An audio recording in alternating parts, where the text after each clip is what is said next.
Welcome along to South Today's Sport. The ITM Cup was over for this season and the Stags didn't do quite as well as we'd hoped, but there's other good news stories coming out of Rugby Southland about some of the age group teams, so the future looks good. Brian Hopley, the General Manager, joins me in the studio. Good evening, Brian. Good evening, Tom. Just overall, your impression of the Stags, some good, some bad, but just not enough good? It was an interesting season. As you said, there were some good parts. We had some very good performances in patches, and we probably weren't consistent, I guess you'd say. The Otago game was probably the standout game for the Stags, and they played very well for that full 80 minutes. And the other games, and a lot of the games were close, and we didn't lose by huge scores, but there was some indifference performance at times, yes. It's just a tough competition. We've got to get it right every week. That's right, it is a very tough competition. There is some short turnarounds, and you're right, we've got to get it right every week, and you've got to play consistently for that full 80 minutes. So as an organisation, what do you do ahead of next season with 12 months to play with? Well, at the moment we've just completed we're completing a full review of the season, which includes reviewing the whole season as it stands, reviewing the whole coaching structures, and obviously support staff and the administration of the game. So we do a full review, we look at what comes out of that, and then we start planning for next year.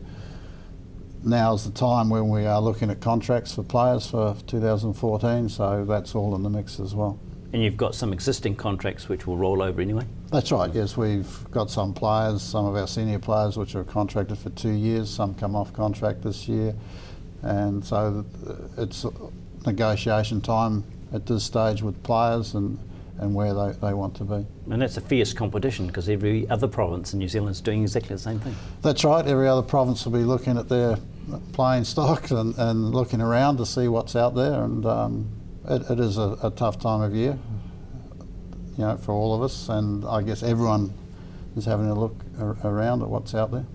What about financially? How was it through the gate? How was it sponsorial?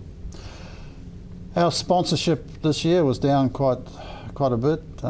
Gates were reasonable. Our last game was actually our best gate, and which was good.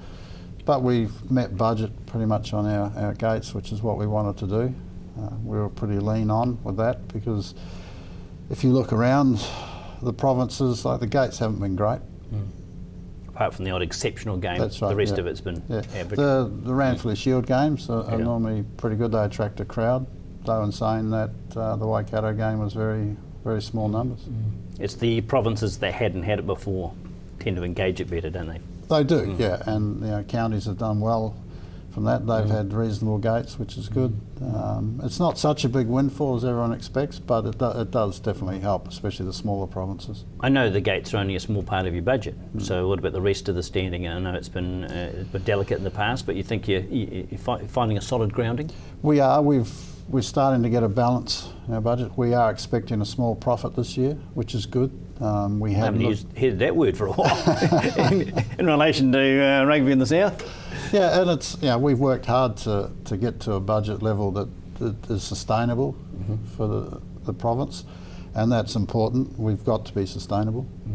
Have we got the same similar salary cap player-wise as other provinces, or is there still a disparity there? There's still a bit of disparity. The new CEA has brought the salary cap down a little bit. There's still a difference between the smaller unions and the big unions, but it's not as bad as it was, I guess. We have brought our salaries back a long way. Now we're down with where we should be. Right. And it will be at about that level for the next couple of years, do you think?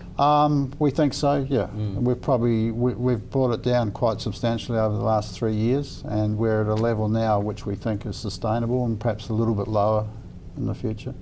Talking about the future and some of the age group teams, I think 4 or 5 of them either won a South Island tournament or finished second, so it's promising signs. Oh, it is. It's great. It's great to see the younger players coming through from under 18s down. The secondary school girls have performed exceptionally well. They've won as you said, a number of the championships in the South Island, and have either been first or second from under 18s down to under 14s, either first or second, which is great. shows that we've also got good coaching stocks coming through, and that what we're doing is starting to filter down a little bit, which is good. You mentioned the girls, of course, the emergence of female rugby. Women's rugby now is very strong, very high quality NPC final at the weekend, and it's good that Southland have got those girls coming through a pathway for them. There is, it is. We've got a good group of young female players coming through, which is great, and that also is in the sevens. As we saw last year, the girls performed very well in the Timaru Sevens tournament, and hopefully they will progress this year to the national championships. Okay, let's talk about the sevens plan, because everyone's suddenly interested in sevens because it's got an Olympic medal at the end of it, maybe long term at least. So what's our plan to attack sevens and reintegrate it, because it's always been quite casual down here? It has been. I think we've got some good coaching staff, and sevens, we put sevens a little bit on the map last year with our men's sevens doing very well in Queenstown, and that same group of players is pretty much still around, so we're looking at developing that. We've tried to put a bit more resource into the sevens program. We've kept the same coaching group, and we've got some very, very good coaches on the ground who I think will help progress sevens in the province. It is hard getting the clubs to engage, but I think it's something we're trying to work on. Yeah, it's not overnight, because as you said a couple of years ago, I think the national team, or the team for the Nationals, got together about a week before. That's and right, now at least there's a program in place, isn't there? Well, the men's have started training, and the same with the women's. They've already started training now. So as soon as the ITM Cup finished, and the coaching staff were looking at selections, and so they've already started their training in preparation for January. Because it's a genuine alternative for some players who may be not suited to 15 but more so sevens, or might want to specialise there. So we're giving them some choices. That's right, it is, and it is becoming professional now, especially with the Olympics. So New Zealand Rugby are looking seriously at sevens, because at the moment, if you look at both sevens teams, the men's and the women's, we'll be looking at medals in the next Olympics. And we're looking at beyond our boundaries. At the weekend we saw Canterbury win every title going. All the teams were from that franchise, if you like, the envy of everyone. So what are they doing different than the rest of the country at the moment? Because it's not just player numbers, because there are Wellington, Auckland, they're bigger. Yeah, I think Canterbury have got a very good system in place, and they have had for quite a few years. If you look right from the Crusaders right down, they've developed a very good culture. People want to play there. They're very attractive to players because of that. You know, they're winning. They've got a winning culture. They're winning teams, so they do attract people. So it's putting the right, I suppose, stepping stones in place, and that's going to take some time. But is their relationship with Otago, North Otago, our fellow Highlanders, if you like, is that good at the moment? Oh, it is. The relationship we have with Otago, North Otago, is very good. We've been talking, and we talk quite regularly about how we're working together. You know, any issues we have, we discuss.